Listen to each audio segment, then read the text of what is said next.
Hi Cancer, this is Job. Welcome po sa ating channel. By the way, Cancer, this is your timeless reading. Gamitin ang reading na ito bilang gabay lamang. Kung naka-resonate kayo, comment down. Tandaan, Cancer, ito ay channel reading. Kunin nyo lang po kung ano naka-resonate sa iyo. This is for you, Cancer.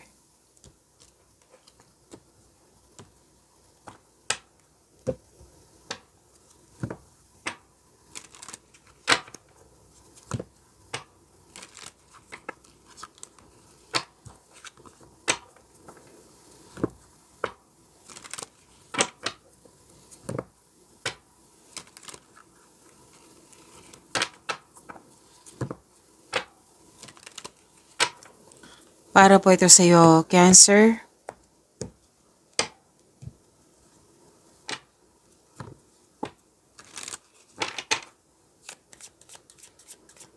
Message pa para kay Cancer. The answers you need are coming. Mukhang may naghahanap kayo ng sagot sa inyong makatanungan dito, solusyon sa inyong problema. So, kailangan nyo mag-meditate, time for reflection, grounding, yung space para makapag-isip at makapagpahinga. At oo. So,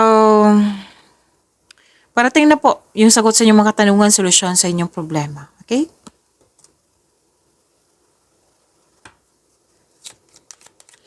Maraming salamat po sa inyong patuloy na suporta, sa mga nag-donate, sa mga hindi nag-skip ng ads, maraming salamat po. Sa mga hindi pa nag-subscribe, subscribe na po kayo at click bell notification para malaman nyo na may bago tayong video para updated kayo, Cancer. Para sa mga gusto magpa-reading po, comment po kayo ng personal reading. Again, comment kayo ng personal reading and check my reply sa comment section.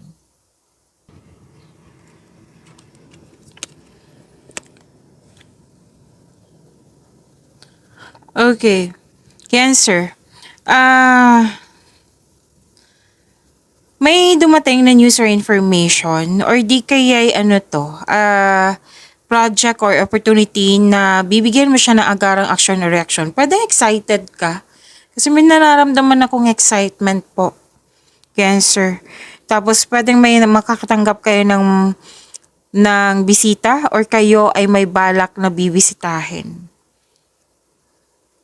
Pero binigyan mo to ng action eh. Action kasi to. May unexpected message din. May malaking influence ng isang babae po. Pwedeng ikaw to na malaki ang influence mo sa kapwa mo or di kaya yung ibang tao. Yung taong ito, babae na malaki ang kanyang influence sa'yo. At may nakita ako ditong anong tawag nito? Transformation. Oo, transformation na Cancer. Nag-let go ka, nahirapan ka, nabibigatan, pero nag-let go ka, tinulungan mo yung sarili mo, nag-let go ka at nagkaroon ng transformation. Transformation sa to. Pwedeng may end of contract or tumiwalag ka, umalis ka, pwedeng naalala mo to na nangyari na sa karaan, pwedeng mangyayari din ngayon, pwedeng may nangyaring closure or nagkaroon ng space. Yan.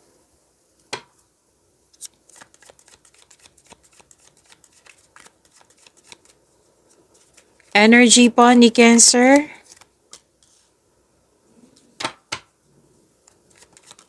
Ay, lumipat. Para sa mga bago dito, kung may napansin ko na repeating message, yan po yung pinupush ng card sa inyo. Like for example, nanood kayo sa isang video reading nyo sa monthly, weekly, daily at dito din at may napansin kayo na repeating message. Yan po yung pinupush ng card sa inyo na kailangan yung bigyan ng atensyon, solusyon at aksyon kung maaari po. So na yung energy ni Cancer. Oh, may din dito, babae. Mother figure? Nag-alaga pwedeng inalagaan ka or kayo po ito na inalagaan mo yung mga tao or tao. May nanganak dito, may nag-aalaga ng mga bata, may nag-aalaga ng pamilya, nagkaroon ng time sa family. Or para din, regarding to sa career and money mo. na marami kang bagong ideas ngayon para sa ikakabuti ng, marami ka naisip na bagong ideas para sa ikakabuti ng iyong negosyo or trabaho ba yan or kaperahan. Ang ilan sa inyo nag-enjoy dito sa home decoration nag-spend time sa bahay.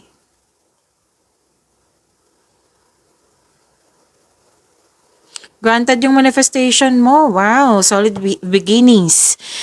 At may nakita ko ditong natanggap yung application, like scholarship ba yon, job application ba to, loan application, kung ano man tong application na ito, natanggap po kayo. So, congrats. Ang ilan sa inyo, kakasimula lang sa negosyo, kakasimula sa trabaho, kakasimula ng paggawa ng proyekto, kakasimula ng koneksyon sa isang tao, bagong simula.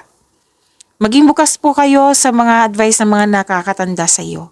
Kasi makatulong po sila sa iyo, kung pwede po.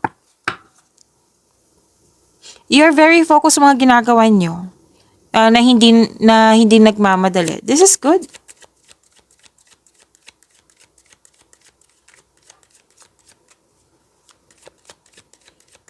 For year-end money po ni Cancer. May iniisip ba kayong Aquarius Cancer? Kasi habang nagbabalasa ako sa cards mo, Aquarius. Yan. Pwedeng kayo ang iniisip ni Aquarius kung hindi kayo. Kung hindi kayo nag-iisip, pwedeng kayo ang iniisip ni Aquarius.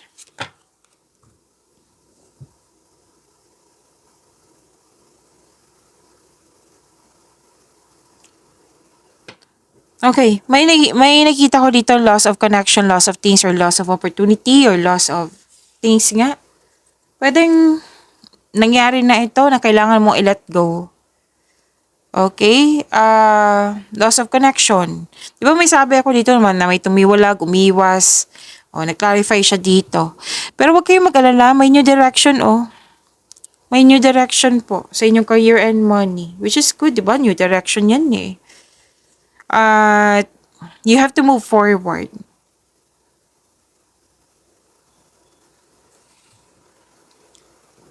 Feel free yourself para makapag-isip ka ng maayos. Kung nais mo ng promotion or you're making business investment, hindi mo na kailangan ng pahintulot to move ahead. Magtiwala sa inyong sarili, Cancer. Mas gusto mong magtrabaho mag-isa rather than in collaboration. Naghahanap ka ng sagot sa inyong mga katanungan, solusyon sa inyong problema. Ang sabi ng iyong card dito, all life's answers are within you.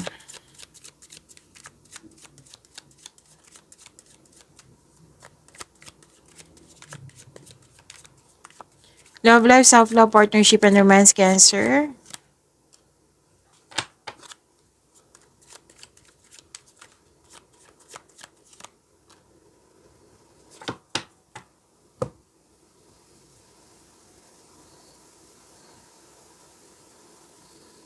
By the way, Cancer, meron tayong love reading kanina. Kung gusto nyo malaman kung ano yung iniisip ng person mo, andun po. Kung hindi mo alam kung paano yung hanapin nyo po sa channel natin. Kaka-upload lang po.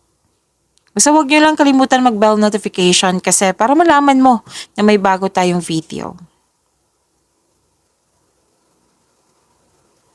Sa mga single dyan, may parating na partner na mabilis at posibleng bata pa sa iyo or attitude, no. At tama ko lang, youthful attitude. Yan. Bakit nag-attitude ako? Youthful attitude po. Pwedeng aggressive to, makulit. Pwede, opo. Para sa mga relasyon sabay mag-asawa, excited kayo sa coming months or anniversary or any kind of celebration.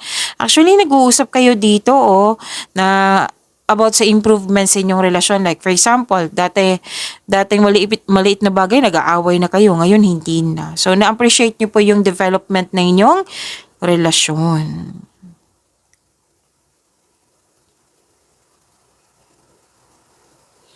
So, may ilan sa inyo kakapasok lang ng relasyon. May ilan din dito na mag-travel for a romantic trip. Bakit nabubulol ako? Okay, romantic trip po. Tapos,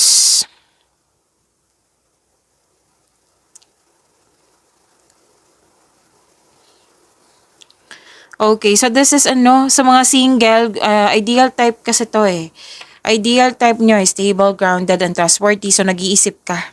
Pwede din nagpaplano, dapat ganito yung next person ko, ideal type ko is stable, dapat grounded, dapat at trustworthy. Hindi manloloko. So, iniisip mo, nagkaroon ka ng time niyan. Sa mga relasyon sa buhay mag-asawa, sabay-sabay kayo nagtayo ng trust and stability, ayaw nyo ng away. So, this card tells you na you need to take things slow, huwag kayong magmadali if you want the relationship to last, okay? So, nakikita ko dito, long-term abundance and steady progress. Claim nyo po, Cancer. Pag-imanin nyo po yung blessings na binigay sa inyo, Cancer. See you tomorrow. Maraming salamat po.